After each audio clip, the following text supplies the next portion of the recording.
Bonjour et bienvenue dans cette nouvelle série d'articles que j'ai décidé de consacrer aux examens du DELF et du DALF.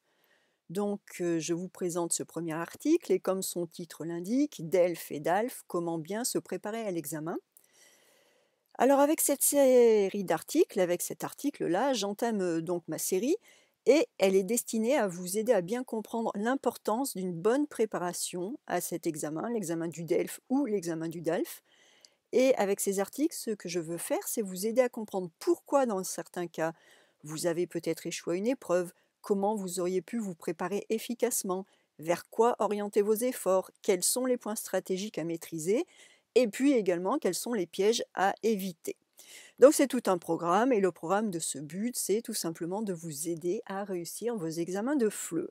Donc comme vous le voyez, j'ai également le fichier audio, j'ai également enregistré. Donc si vous voulez partir vous promener et m'écouter, eh bien c'est tout à fait possible, vous n'êtes pas obligé de rester devant votre ordinateur. Ce que je vous dis là, c'est que certains d'entre vous ont déjà passé ce diplôme et d'autres se préparent à le passer et d'autres personnes encore ne veulent pas, n'envisagent pas de passer cet examen. Mais je pense que vous êtes tous concernés par cette série d'articles.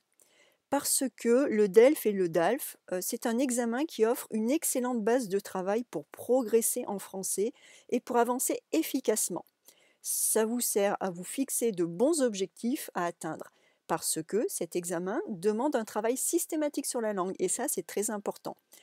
Et c'est pour cela que, à mon avis, que vous passiez ou non cet examen, travailler en accord avec ce qui est demandé pour cet examen est tout à votre avantage parce qu'il s'agit d'un examen très complet. Et quand on apprend une langue, il y a toujours des choses qu'on aime bien et des choses qu'on aime moins. Et les choses qu'on aime moins, on a tendance à les laisser de côté. Et du coup, on prend du retard, on ne progresse pas de façon harmonieuse, on ne progresse pas dans tous les domaines de la langue. Donc si vous vous entraînez comme si vous alliez passer le DELF ou le DALF, vous allez devoir vous entraîner dans tous les domaines de la langue et ça va vous aider à progresser.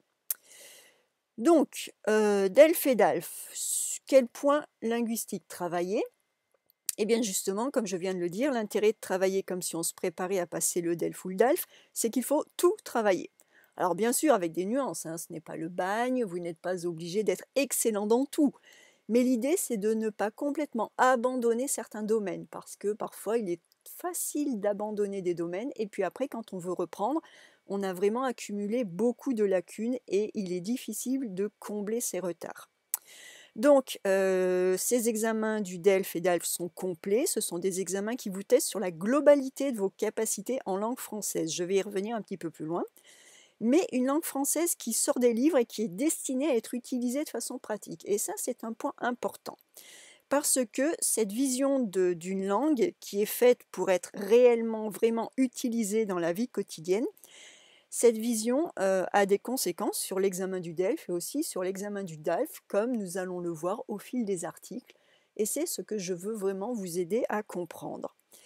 Sur quoi est-on évalué pour l'examen du DELF et du DALF? Eh bien, quand vous passez l'examen, DELF ou DALF, vous êtes testé sur les 4 compétences langagières de base.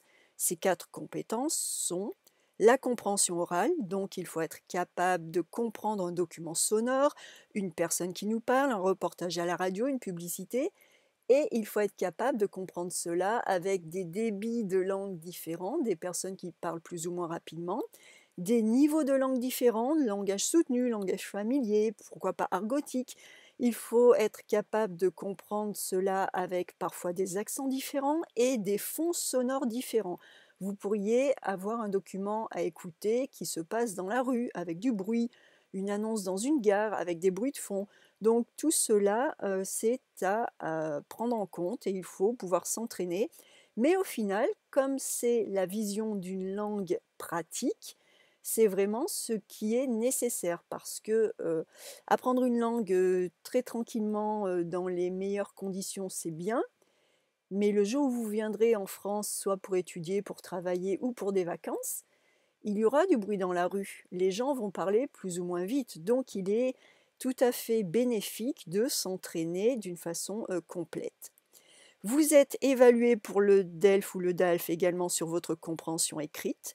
Donc pour cela, c'est pouvoir comprendre un document écrit, un article de journal, une lettre, une publicité, un poème, un extrait de roman, un magazine.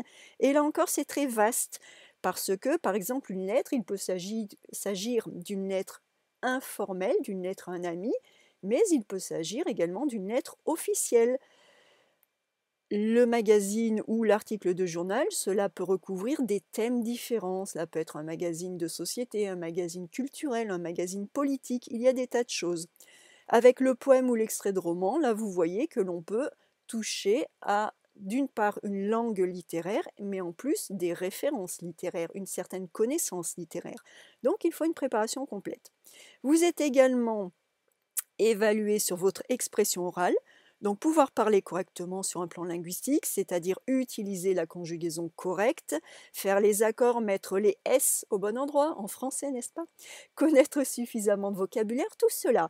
Mais il y a également toutes les règles d'interaction, les règles de politesse, comment s'adresser à son interlocuteur, ou comment faire un monologue, comment construire son monologue, comment est-ce qu'il y a besoin pour ce type de monologue d'avoir une introduction, une annonce de plan, un développement, une conclusion, ou est-ce que on peut tout simplement donner son opinion, expliquer quelque chose.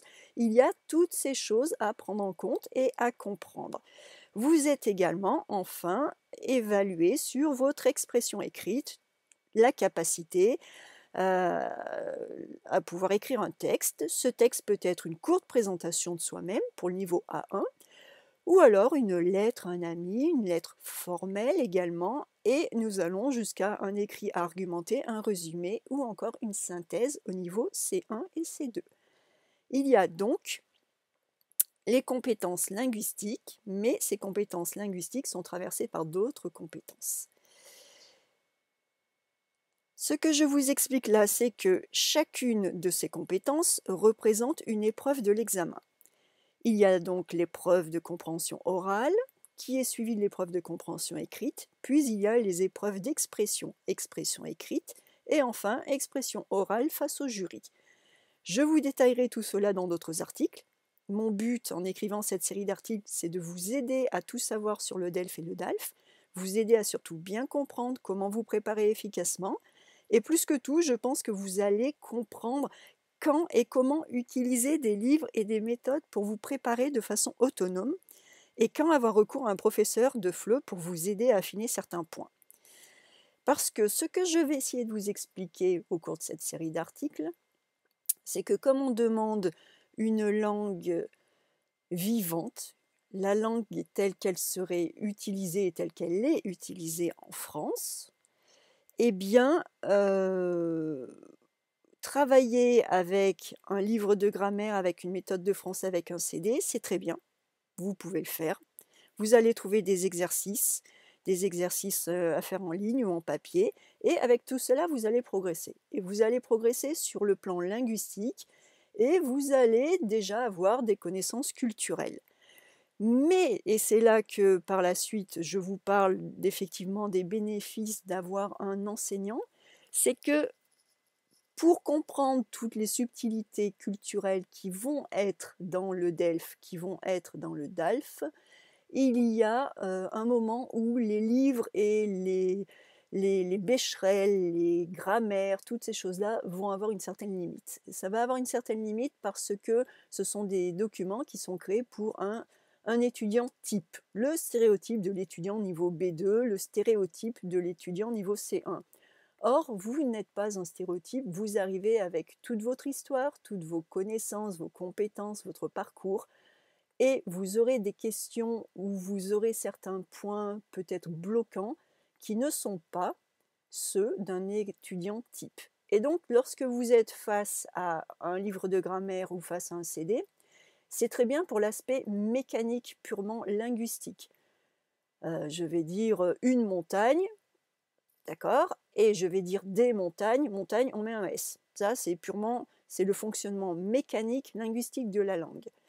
Lorsque vous arrivez dans toutes les subtilités de la langue, dans toutes les subtilités culturelles, les subtilités relationnelles, interactionnelles, lorsqu'il y a les non-dits, les références, Toutes ces choses-là deviennent extrêmement difficiles sans avoir un être humain qui peut vous décrypter, vous expliquer comment les choses fonctionnent.